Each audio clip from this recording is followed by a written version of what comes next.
L'histoire des Juifs d'Iran, un feuilleton proposé et présenté par Gérard Inger.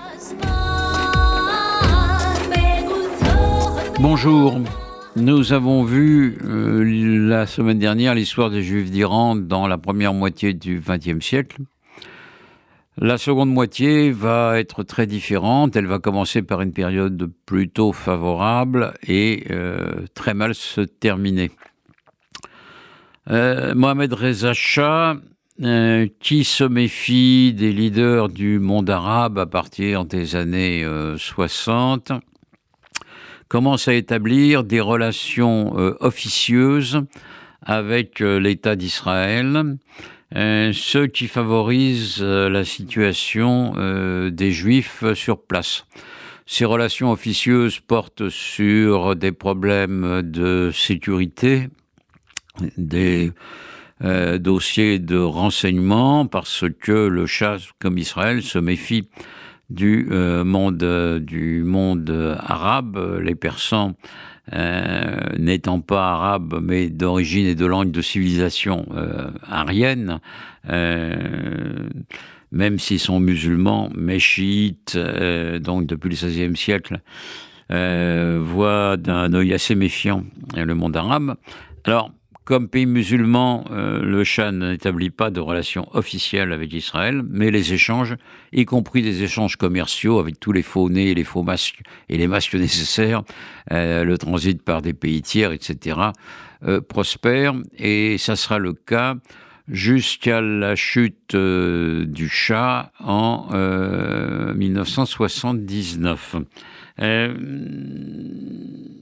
Les Juifs iraniens profitent de cette période d'embellie pendant donc une vingtaine d'années. Pour les uns, pour quitter tranquillement l'Iran et aller qui en Israël, qui dans les différents pays occidentaux. Pour les autres, à vivre mieux sur place. La communauté, certes, diminue car il y a pas mal de départs. On n'est plus à 100 000 personnes, mais à 70 000 environ. Et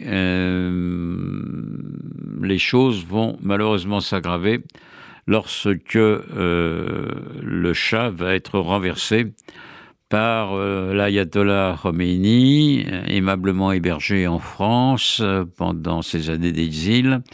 Et Khomeini va prendre le pouvoir avec la bénédiction au début de certains juifs qui espèrent un régime libéral, comme beaucoup d'Iraniens qui en avaient assez de l'autoritarisme et de la modernisation à marche forcée, qui essayaient de pratiquer le Shah d'Iran.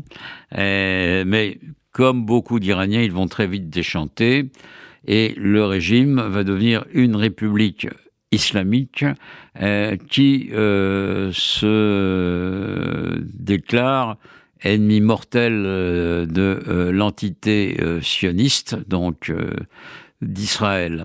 Ennemi mortel parce que les Iraniens veulent prendre le contrôle politique, ou en tous les cas sur le plan international, du monde arabe sunnite, et donc se posent en champion de la lutte contre Israël. Il place le terrain de la lutte contre Israël sur le plan religieux. En fait, il s'agit purement et simplement d'une lutte entre deux puissances, l'Iran et Israël, qui aspirent toutes deux à une certaine domination dans la région, domination politique directe pour les Iraniens, domination plus technologique et militaire pour protéger Israël de la part des Israéliens. Mais cette rivalité va peser lourd. Le régime de l'ayatollah Khomeini se révèle un régime anti-occidental et anti-américain. On a tous en tête, pour ceux qui ont vécu cette période, l'année 1979 où les Américains qui étaient en Iran sont pris en otage à l'ambassade pendant près 9 mois. ce qui va se traduire par la victoire de Reagan aux États-Unis contre Carter, ce qui a été voulu d'ailleurs par les dirigeants iraniens. L'Iran va faire face à une guerre pendant près de 10 ans avec l'Irak. L'Irak aidé par les Occidentaux, et même d'ailleurs l'Union soviétique.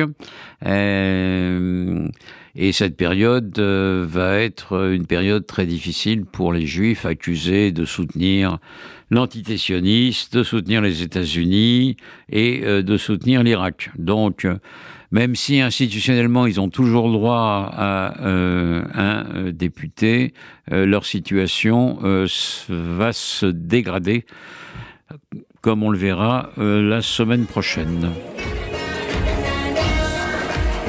C'était l'histoire des Juifs d'Iran, un feuilleton proposé et présenté par Gérard Inger.